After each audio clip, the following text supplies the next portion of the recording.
I want to tell you about an essential vitamin you've probably never heard of. If you're a parent or plan to be one, it might be more important to your child's growth than all other vitamins combined, and only you, a parent, can provide it. I call it vitamin N, the word no.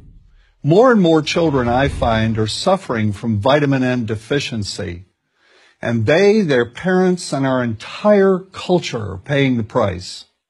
Let me illustrate my point with a story that's quite typical. A father, I'll call him Bill, gave his son, age 5, pretty much everything the little boy asked for. Like most parents, Bill wanted more than anything for his son to be happy, but he wasn't. Instead, he was petulant, moody, and often sullen. He was also having problems getting along with other children.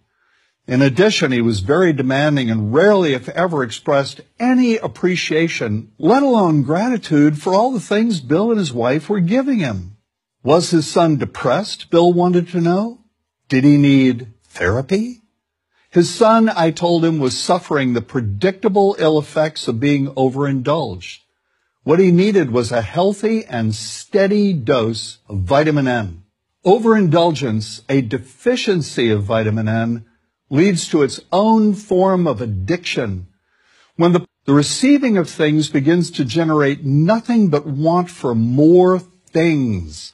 One terrible effect of this is that our children are becoming accustomed to a material standard that's out of kilter with what they can ever hope to achieve as adults.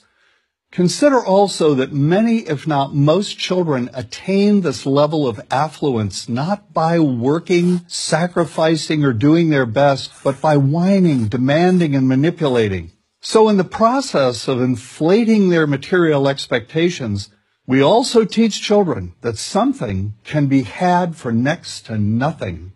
Not only is that a falsehood, it's also one of the most dangerous, destructive attitudes a person can acquire. This may go a long way toward explaining why the mental health of children in the 1950s, when kids got a lot less, was significantly better than the mental health of today's kids. Since the 50s, and especially in the last few decades, as indulgence has become the parenting norm, the rates of child and teen depression have skyrocketed. Children who grow up believing in the something-for-nothing fairy tale are likely to become emotionally stunted, self-centered adults.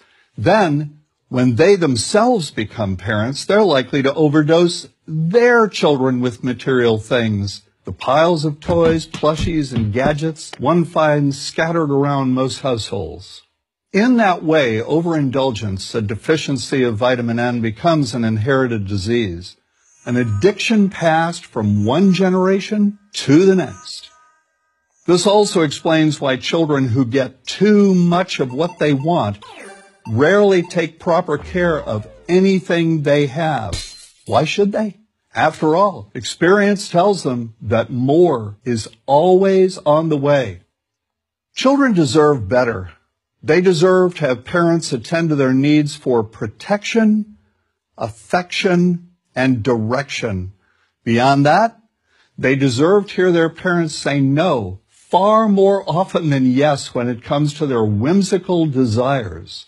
They deserve to learn the value of constructive creative effort as opposed to the value of effort expended whining, lying on the floor, kicking and screaming, or playing one parent against the other. They deserve to learn that work is the only truly fulfilling way of getting anything of value in life, and that the harder they work, the more ultimately fulfilling the outcome. In the process of trying to protect children from frustration, parents have turned reality upside down. A child raised in this topsy-turvy fashion may not have the skills needed to stand on his or her own 2 feet when the time comes to do so.